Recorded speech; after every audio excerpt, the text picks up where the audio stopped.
नमस्कार। जय मसीह की। प्रभु का धन्यवाद, परमेश्वर की स्तुति करते हैं इस समय के लिए। परमेश्वर महान है प्रियो, और परमेश्वर ने एक बार फिर सौभाग्य दिया कि आज की शाम आप सबसे परमेश्वर के वचन के द्वारा हम बातचीत कर सकें। और मेरा विश्वास है आप सब लोग ठीक ठाक होंगे। आज का वीडियो पूरा आप देखिएगा, परमेश्वर आपको जरूर आशीष देंगे।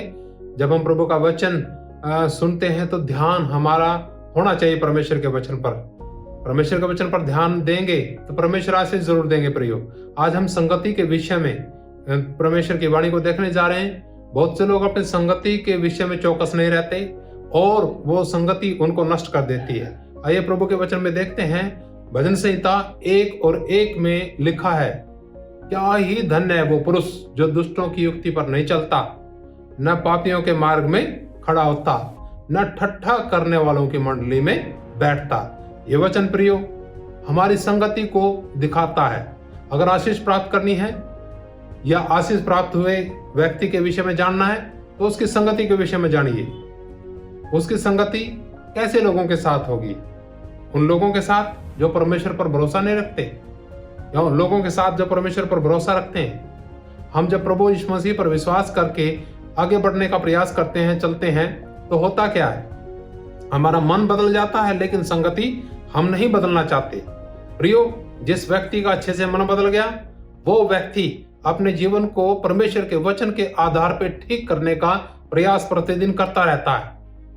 क्योंकि जब हम परमेश्वर के वचन के आधार पर सही से चलते हैं तब हमें आशीष मिलती है, अन्यथा हमारा जीवन नष्ट होता है। एक वाणी और देखेंगे हम, और ये वचन मिलेगा नीति वचन 13 अध्याय और उसका 20 वचन में। इस प्रकार से लिखा है, बुद्धिमानों की संगति कर तब तू बुद्धिमान हो जाएगा, परंतु मूर्खों का साथी नष्ट हो जाएगा। बिल्कुल स्पष्ट यहाँ पर प्रभु का दास कहता है कि किसकी संगति कर? बुद्धिमानों की संगति कर। सोचिए आप, एक व्यक्ति जो अक्लमंद बुद्धिमान लोगों के साथ रहता, हमेशा उनकी संगति करता है, तो उसका चाल चलन, उसका बोल, उसकी भाषा, उसका व्यवहार किस प्रकार से होगा। और एक मूर्खों के साथ जो संगति करता है तो उसका व्यवहार किस प्रकार से होगा। मान लीजिए क्रोधी व्यक्ति की आप संगति करते हैं और ऐसे व्यक्ति की व्यभिचारी की संगति करते हैं, तो उससे आपको क्या मिलेगा?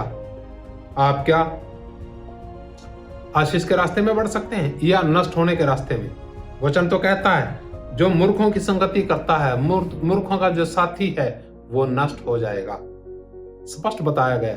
तो हमारी संगति से संबंधित हमें अपने जीवन को जांचना चाहिए। हम इसको गंभीरता से नहीं लेते, लेकिन प्रियो मैं भी अपने विषय में बताना चाहता हूं। जब प्रभु पर मैंने विश्वास किया, मैंने ज्यादा से ज्यादा कोशिश की अपने उन मित्रों साथियों को से किनारा करने की जो गुनाह की तरफ ले जाते हैं, और ज्यादा से ज्यादा प्रयास किया उन लोगों के साथ मिल करके संगति करने का जो लोग प्रभु का नाम भजते हैं, प्रभु का भय मानते हैं। और बुद्धिमानों की संगति कर करके परमेश्वर ने मुझे आशीष दी है। ये मेरे जीवन से गवाही है।